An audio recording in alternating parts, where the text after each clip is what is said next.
ગુજરાત હાઈકોર્ટના આર્બિટ્રેશન સેન્ટરના ભૂમિપૂજન કાર્યક્રમમાં મુખ્યમંત્રી ભૂપેન્દ્ર પટેલે હાજરી આપી હતી। તેમણે કહ્યું કે આપણે બંધારણ અંગીકરણના આટલા વર્ષો ઉજવી રહ્યા છે, ત્યારે બંધારણે આપણને સમાનતા અને ન્યાયનો અધિકાર આપ્યો છે। બંધારણ એ આપણું અનિવાર્ય અંગ છે જેવી વાત પણ તેમણે કરી હતી। નમસ્કાર, હું છું ચંદ્રિકા પુત્રી નિરાલી। आओ सांभळीए भूपेन्द्र पटेले વધુમાં શું કહ્યું।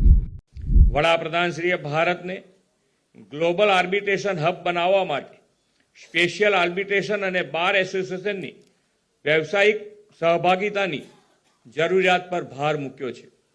ભારતમાં એડમિનિસ્ટ્રેશનની પરંપરા નવી નથી। ઉપનિષદમાં વિવિધ પ્રકારની મધ્યસ્થી સંસ્થાઓનું વર્ણન પણ છે। એમાં પંચાયતી પ્રણાલીમાં પંચ પરમેશ્વરની ભાવનાના આધારે વિવાદોનું નિરાકરણ થતું હતું।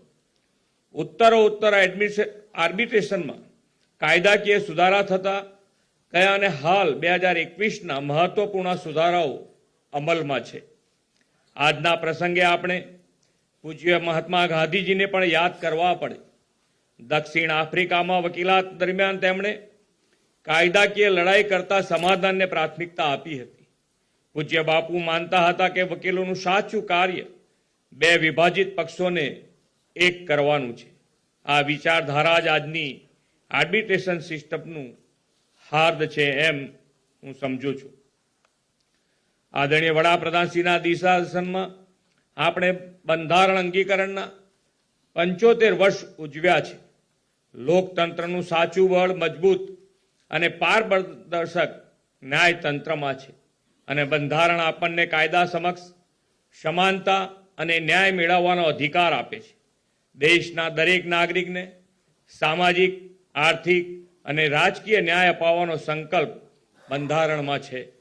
ન્યાયી પ્રક્રિયા માત્ર કોર્ટ રૂમમાં ચાલતી કાર્યવાહી નથી, પરંતુ તે નાગરિકોના અધિકારોની રક્ષા કરતું, પારદર્શિતા અને જવાબદારી સુનિશ્ચિત કરતું એક જીવંત તંત્ર છે।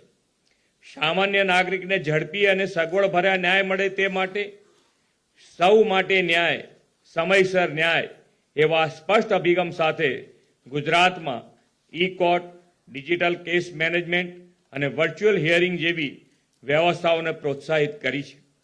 રાજ્ય સરકાર ન્યાયિક માળખાકીય સુવિધાઓને મજબૂત બનાવવા પ્રતિબદ્ધ છે। નવી કોર્ટ ઇમારતો, ટેકનોલોજી આધારિત સુવિધાઓ જેવી ફેસિલિટીઝ વધારતા જઈ રહ્યા છે। આ વર્ષે બજેટમાં પણ આ વિભાગ માટે 2700 કરોડ રૂપિયાની રકમની જોગવાઈ કરી છે। અહીં નવા બનનાર state of the art arbitration સેન્ટરના શિલાન્યાસની સાથે સાથે લોગો અને નવી વેબસાઇટ પણ લોન્ચિંગથી આ આર્બિટ્રેશન સેન્ટરની નવી ઓળખ ઊભી થશે।